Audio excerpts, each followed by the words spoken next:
between a file cabinet and a freezer early on Saturday mornings.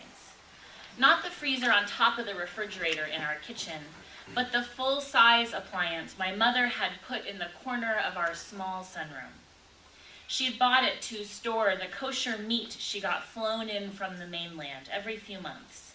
There were no kosher butchers in San Juan. The Sabbath not being a day for taking meat out of the freezer, I didn't have to worry about my mother coming in. Nestled among thick electrical cords, I hugged my legs, rested my head and ribs against the metal side, and let the vibrations lull me. This was my Sabbath. As an adult, she reflects that at some point, we all look for a Sabbath, whether or not that's what we call it. Organized religion need not be involved. In Judaism, the Sabbath, also called Shabbat, is celebrated every week.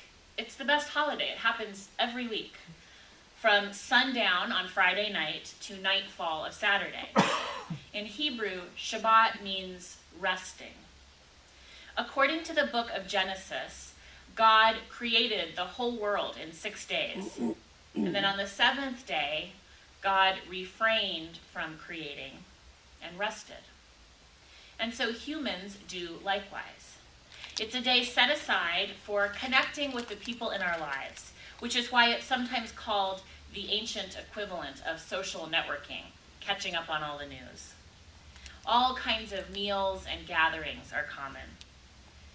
People are supposed to shed their workday identities, concentrating instead on weaving the bonds of a collective identity.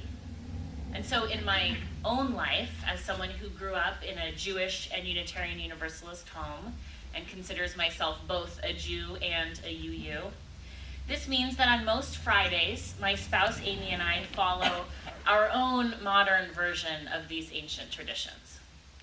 One of us will swing by Breadsmith, the only bakery in Appleton that makes challah, the braided egg bread. And we dig out some wine, or maybe some grape juice, or in a pinch, some iced tea. And the bread gets wrapped lovingly in the least ratty dish towel that happens to be clean at the moment. And then we begin the evening by singing the ancient blessings and lighting candles placed carefully in our wedding candlesticks, which a Florida artist made for us by encasing in pillars the glass that we stepped on when we got married, which is another Jewish custom. And then after a dinner, no roast chicken, we're vegetarians, so we don't use that imagery from the poem, but we linger at the table until we're caught up in the goings on in each other's lives. And then we sometimes curl up with my laptop and we watch episodes of Downton Abbey and Orange is the New Black. Aside from the TV watching, which more observant Jews would not allow, you might recognize some of this imagery from the poem. The bread makes an appearance, and so does the flame and the wine. And you might also have noticed the mention of the Shekinah, which is the feminine form of God. The word Shekinah originally meant dwelling or settling, and it denotes the coming of the divine presence of God, especially for Jews in the temple in Jerusalem. But what does that settling or dwelling look like for us?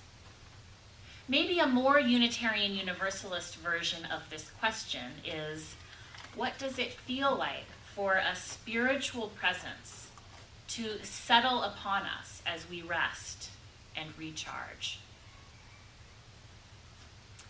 In this holiday of relationality and connection is also its opposite. Not loneliness, but a kind of unfilled space. At the core of the Sabbath lies some kind of intangible, maybe undefinable longing, a grasping after something never quite in reach. It's a feeling of spaciousness that comes from hitting pause, during a full and busy life, even if just for one day.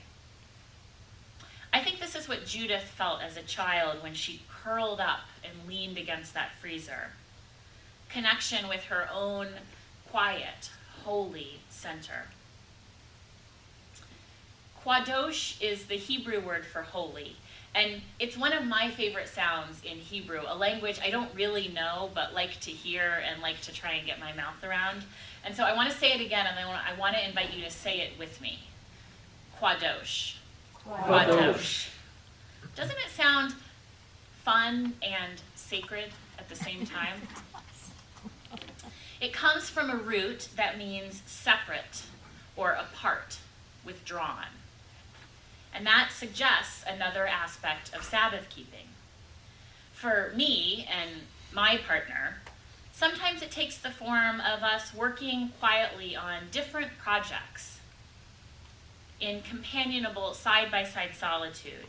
Me working on some kind of craft project, like was mentioned earlier, while she works out. Or sometimes on Saturday morning, she sleeps late. That came up. A parent is always the one who talks about the spiritual practice of getting to sleep late. So sometimes she'll sleep late till noon or 1 or 2 p.m. and I'll bake. I'm a minister, and so with my work schedule, I often can't swing a Friday night to Saturday night Sabbath schedule, because at the fellowship I serve, we have a worship service on Saturday afternoon. So Saturday is a get ready for work day. So at times, I find myself doing double duty and using Monday, which is my day off, as both a catch up on life day and a Sabbath renewal experience all rolled into one. It's hard, but when this happens, I try to move with a sense of quiet and awareness. So for example, I'll chat with the person in front of me in line at the post office, but I don't load up my iPod to fill my mind with distractions like music or podcasts. I might even leave my cell phone at home and walk instead of hopping in my car if my destination is close and the weather will allow a stroll.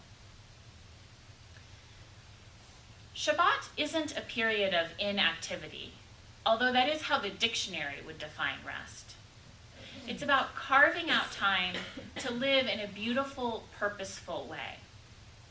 In her book, The Sabbath World, Glimpses of a Different Order of Time, Judith Shulevitz agrees. She says that the Sabbath is not just a holy day of rest. It's also a utopian idea about a less pressured, more sociable, purer world.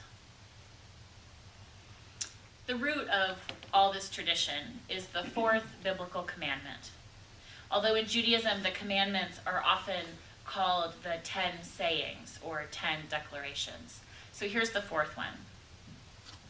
Remember the Sabbath day to keep it holy. 6 days you shall labor and do all your work. But the seventh day is a Sabbath to the Lord your God. On it you shall not do any work, you or your son or your daughter, your male servant or your female servant, or your livestock, or the sojourner who is within your gates. It's pretty clear, no work. Throughout the ages, activists have reminded us of this commandment's relevance to social justice movements. Abolitionists, for example, argued that one of the reasons slavery was wrong is because all people's bodies must rest. They can't be worked all the time. Unions have insisted that workers deserve fair compensation so that they can afford time away from the job, that is a human right with religious origin.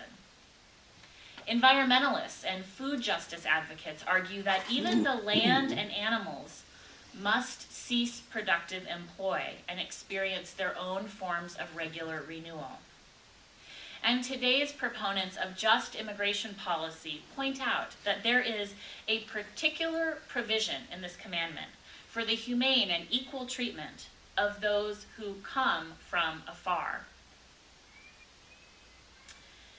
Rabbi Abraham Joshua Heschel, who is, I would say, the most important Jewish philosopher of the 20th century, talks about the Sabbath in similarly revolutionary terms. This quote is a little long, but it's one of my favorite writings of all time, so I hope you'll find it meaningful.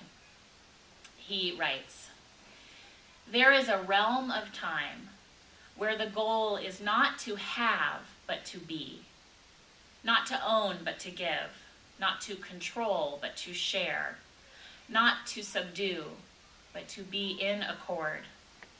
Time and space are interrelated. To overlook either of them is to be partially blind.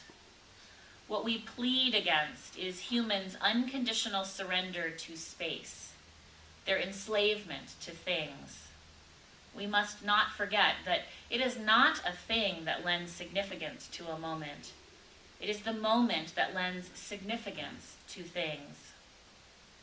The meaning of the Sabbath is to celebrate time rather than space. 6 days a week, we live under the tyranny of things of space. On the Sabbath, we try to become attuned to holiness in time. It's a day on which we are called upon to share in what is eternal in time, to turn from the results of creation to the mystery of creation, from the world of creation to the creation of the world." Heschel wrote this piece, it's from his book, The Sabbath, in 1951. And today, time becomes ever more fragmented. Research reveals that people in our current society feel more intensely than ever before that they are being sped up and urged through their days. I once asked a small group at the fellowship in Appleton, "What do you like to do if you have a day off for rest and renewal?" And 2 of the 12 people present said, "I don't ever have a day off."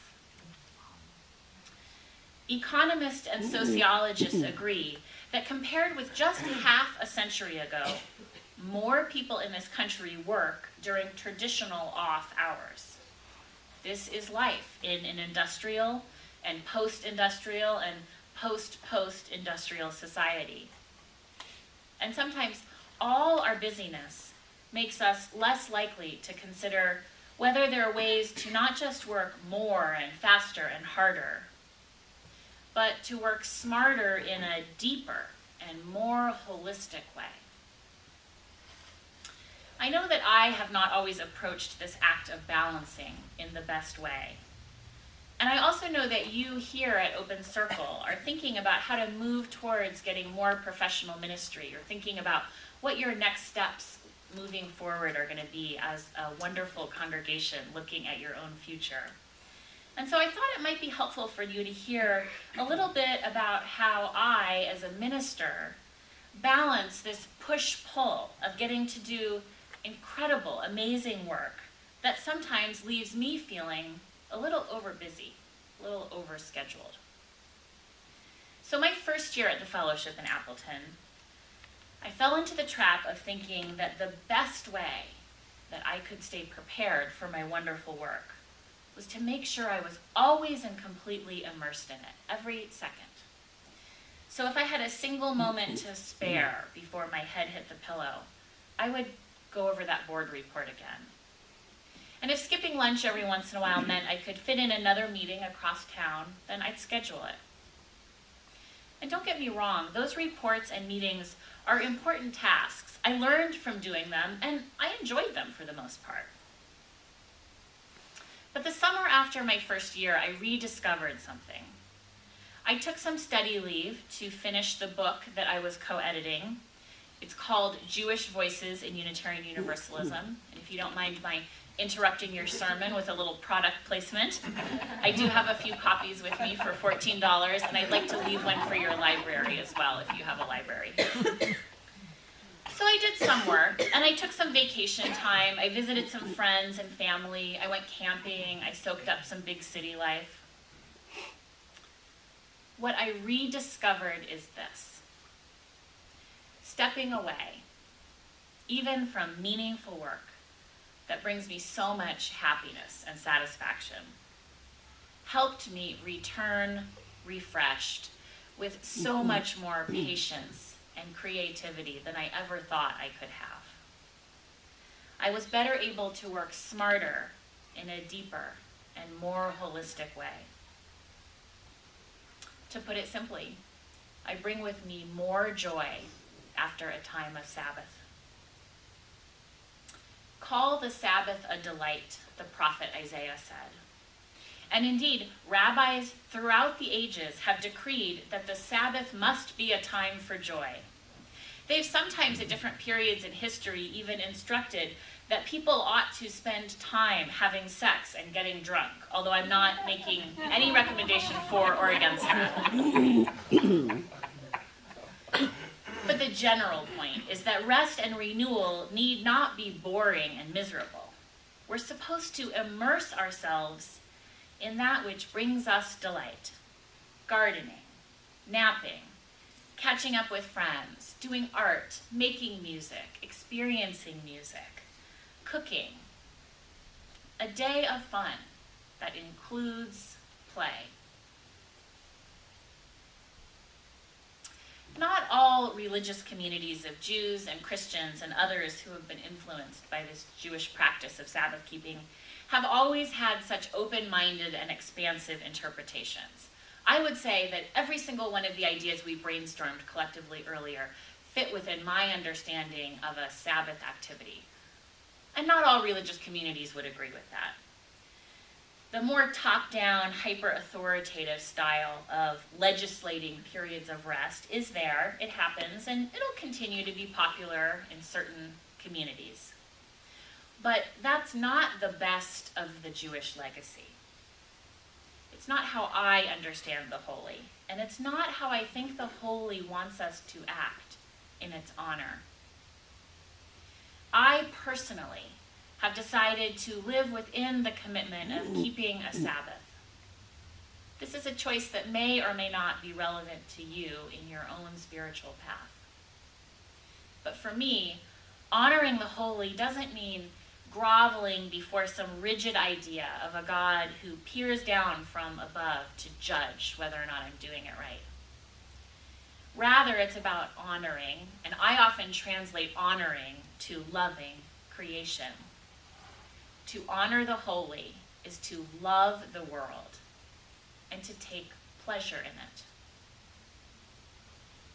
The biblical story of the world about creation, about how the world was created and originated, has sometimes been summarized as simply as this. God created so much good and beauty and joy that God needed to enjoy it, and hence the Sabbath day. The whole world, all of everything that we know, and even more than we can possibly fathom, brought into being just so that there might be a time for contemplating and enjoying it, for reveling in its sacred balance of meaningful work and dedicated rest and play. What a thought.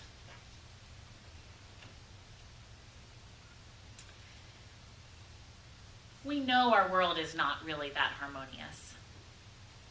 We have a long way to go before it's truly a delight for each of its beings. But wow, what a beautiful vision to keep before us. I hope we get there someday, even in a more distant future. So until that time, let's do whatever we can to hold fast to whatever moments of renewal and appreciation we are able to create, whether they last a whole day or are a little shorter. Jewish legend tells us that by regularly marking the Sabbath with rest and play, we are readying ourselves to recognize and greet a world transformed by justice and delight, even as we're still working toward making that real.